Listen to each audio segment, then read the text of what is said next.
Então, meus irmãos e irmãs, aqui estamos diante do Senhor, compartilhando a palavra. É um momento ímpar, um momento de alimento espiritual. E eu havia compartilhado um pouco sobre a opção e a direção de Deus, a teimosia de Paulo de fazer missão de uma maneira e a visão que Deus deu a ele quando ele percebe que não tem resultados no seu ministério, passa pelas cidades e ele sente claramente que o Espírito Santo estava impedindo ele de pregar a palavra naqueles lugares que ele escolhera. Como é que o Espírito testifica que ele não está abençoando? Porque onde está o Espírito de Deus, há frutos, há resultado. Quando não está havendo resultado, quando as portas não estão se abrindo, Deus está querendo nos mostrar outra coisa. Está na hora de mudar o rumo. E foi o que aconteceu. E diz assim, capítulo 16, verso 11, eu vou ler praticamente até o final do capítulo. Me acompanhem com sua Bíblia. Atos 16, 11 em diante. Tendo, pois, navegado de Troade, seguimos em direitura a Samotrácia. No dia seguinte a Neápolis, dali a Filipos, cidade da Macedônia, primeira do distrito. A Samotrácia no dia seguinte a Neápolis. E dali a Filipos, cidade da Macedônia, primeira do distrito e colônia. Nesta cidade permanecemos alguns dias. No sábado, saímos da cidade para junto do rio, onde nos pareceu haver um lugar de oração. E assentando-nos, falamos às mulheres que para ali tinham concorrido. Certa mulher, chamada Lídia, da cidade de Tiatira, vendedora de púrpura, temente a Deus, nos escutava. O Senhor abriu seu coração para atender às coisas que Paulo dizia. Depois de ser batizada, ela e toda a sua casa nos rogou, dizendo: se julgais que sou fiel ao Senhor, entrai em minha casa e aí ficai. E nos constrangeu a isso. E aconteceu que, indo nós para o lugar de oração, nos saiu ao encontro uma jovem, possessa de espírito adivinhador, a qual, adivinhando, dava grande lucro aos seus senhores. Seguindo a Paulo e a nós, clamava, dizendo: estes homens são servos de Deus Altíssimo e vos anuncio o caminho da salvação. Isso se repetiu por muitos dias.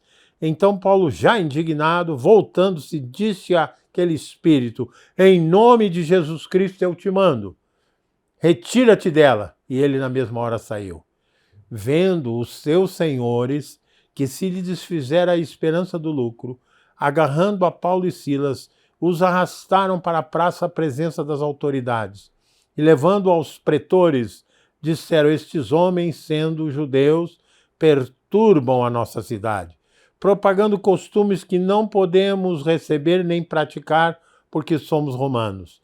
E aí levantou-se a multidão unida contra eles. E os pretores, rasgando-lhes as vestes, mandaram açoitá-los com varas.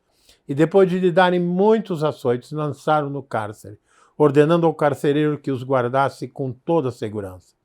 E este, recebendo tal ordem, levou-os para o cárcere interior e lhes prendeu os pés no tronco. E por volta da meia-noite, Paulo e Silas oravam e cantavam louvores a Deus. E os demais companheiros de prisão escutavam. De repente sobreveio um tamanho terremoto que sacudiu os alicerces da prisão, abriram-se todas as portas e soltaram-se as cadeias de todos. Eu vou comentar o texto daqui. Como eu disse, quem faz a obra de Deus começa sempre com sonhos, e sonhos são legítimos, né? Quando você coloca a vida nas mãos de Deus, Deus te dá uma visão, você desenvolve sonhos, e certamente boa parte dos nossos sonhos são obra do Espírito Santo na nossa vida. Mas há muita coisa que é muito do ser humano. E como distinguir isso no meio da caminhada missionária? Deus vai treinando Paulo. Através de muitas situações, ele vai amadurecendo. Aquela tensão lá com Barnabé, a opção por ir por Derbe e Listra, aquelas cidades onde ele já havia estado, plantado igreja, e não houve fruto nenhum. Imagina o desapontamento dele. E aí ele vai, tem a visão, entra na Europa e vai para a Macedônia, e lá a capital, Filipos, era um aquartelamento da tropa romana, por isso a principal cidade. A Roma dominava sempre com legiões de soldados, com aquela uma ditadura militar, podemos chamar assim. Assim era o domínio de Roma. E nessa cidade, que se tornou a mais importante, antes de entrar na cidade, à beira do rio, próximo da cidade, ele encontra algumas mulheres e começa a falar do Senhor com elas. E elas acolhem o evangelho. E aí surge mais uma barreira. Lídia se converte. E Paulo queria seguir à frente e Lídia convida ele a se hospedar na casa dela. Paulo teve nesse momento, à beira do rio, de quebrar dois paradigmas. O primeiro é que um judeu fariseu não podia dirigir a palavra em público a uma mulher. Era errado, nas regras do judaísmo farisaico. Paulo encontrou o primeiro rebanho que ele encontrou era tudo que ele não queria, pregar para as mulheres. E ele teve que pregar, o Espírito de Deus botou ele nessa situação. E a coisa piorou, porque uma dessas mulheres, que certamente era líder, Lídia, convida ele para ir para a sua casa. Certamente era viúva. Paulo também não podia entrar na casa dela. Tanto o texto diz que nos constrangeu a isto. Ou seja, a graça e o amor de Deus quer alcançar todas as pessoas. Mas na nossa mente nós estabelecemos muitas vezes, não temos aquele rigor do judaísmo farisaico, mas tem gente que a gente olha e acha que aquele não tem chance nenhuma. Eu sou o que não tinha chance nenhuma. Eu sempre conto, alguns já me ouviram, né, que eu era o mais, não vou usar marginal, mas o mais desviado da família. No meio dos meus primos, tudo, eu era o bagunceiro, era o que não ia dar em nada. Essa era a visão que os adultos tinham da minha pessoa, não é? Mas Deus tem senso de humor, né? Até para envergonhar os sábios, os entendidos, ele pega o que está no fim da fila e transforma, né? Então Paulo foi tendo que aprender com Deus. Aprenda com Deus, sua vida vai ser melhor. Paulo entra finalmente na cidade depois de vencer o preconceito com as mulheres, vencer o preconceito em relação à casa de Lídia. E para complicar, ele começa a pregar e uma jovem adivinhadora, feiticeira, começa a dar testemunho dele e dizer: eu sou esse homem, ele é servo do Deus Altíssimo. Amados, muitas vezes você vai falar de Jesus e vai encontrar gente que vai te aplaudir. Mas muitas vezes é para estimular a sua vaidade. Não é porque estão aceitando a palavra, não. E Paulo, vendo aquilo, vendo o que realmente o propósito do inimigo, sabe o que acontece? Paulo poderia ter sido enganado. Olha, ela está me apoiando, né? E aí, se Paulo não toma uma atitude em relação à jovem, que estava dizendo, exaltando ele na medida que ele pregava, quando Paulo fosse embora, as pessoas não iam saber a diferença entre a religião que ela anunciava e a de Paulo, já que Paulo não condenara, não questionara a postura dela, embora ela apontasse ele como servo do Deus Altíssimo. Paulo teve discernimento espiritual.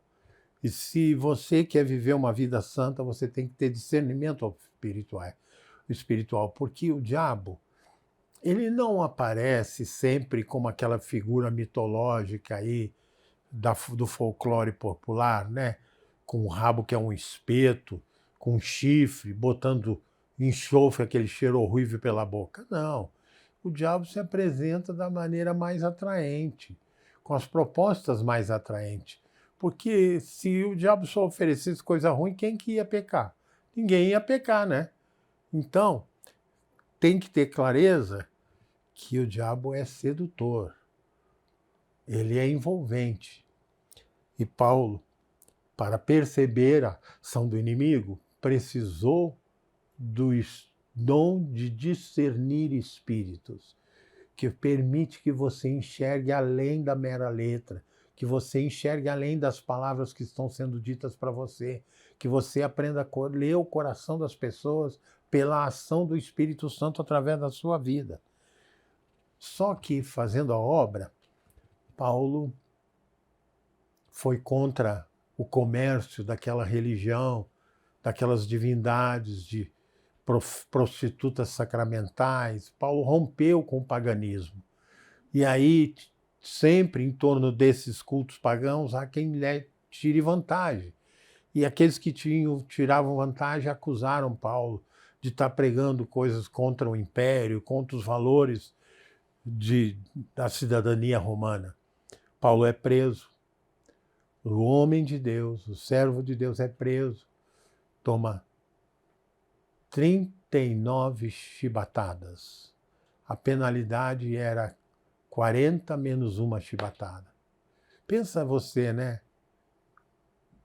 Apanhar por causa do evangelho, nem todos estão preparados. Paulo apanha, ele e Silas são lançados na prisão.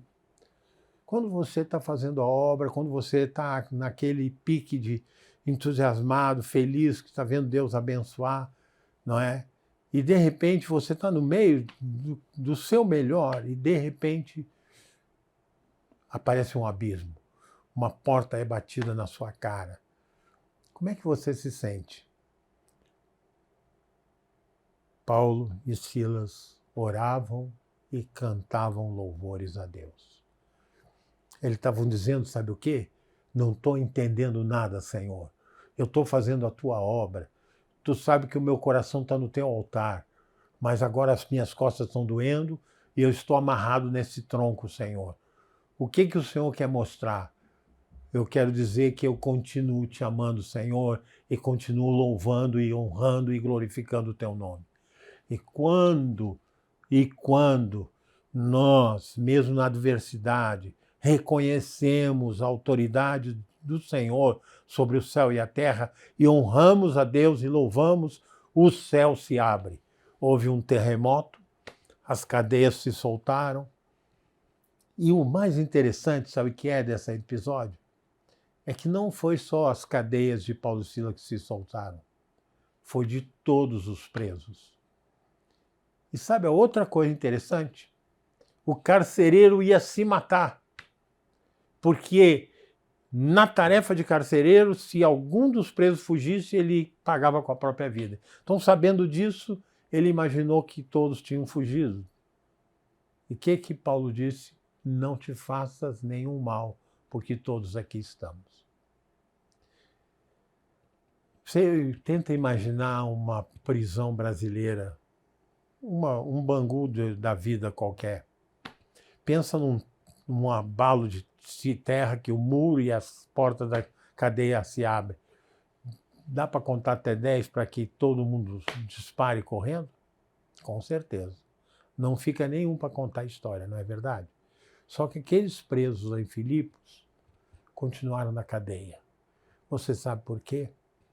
Porque o louvor de Paulo, as orações de Paulo já haviam tocado os outros presos ali naquela cadeia, naquela prisão. E o evangelho começava a alcançar aquele lugar. Você sabe que um dos grandes desafios e que o metodismo sempre honrou, John Wesley tinha um ministério nas prisões. Nós temos no Rio uma pastoral carcerária, não é? E o evangelho que entrou naquela cadeia iniciou uma obra completa ali, ao ponto de os presos permanecerem ali. E a sequência é que Deus honra Paulo com a conversão do carcereiro. Possivelmente esse carcereiro tinha sido aquele que, por ordem dos pretores, dera chicotadas em Paulo. E agora leva Paulo para sua casa, cura suas feridas e pergunta o que eles podiam fazer. E Paulo prega o evangelho e toda a família do carcereiro se converte e é batizada. Isso é missão. Isso é missão pela ação do Espírito Santo. Adversidades virão, mas o Deus a quem servimos é maior. Que Deus te abençoe. Amém.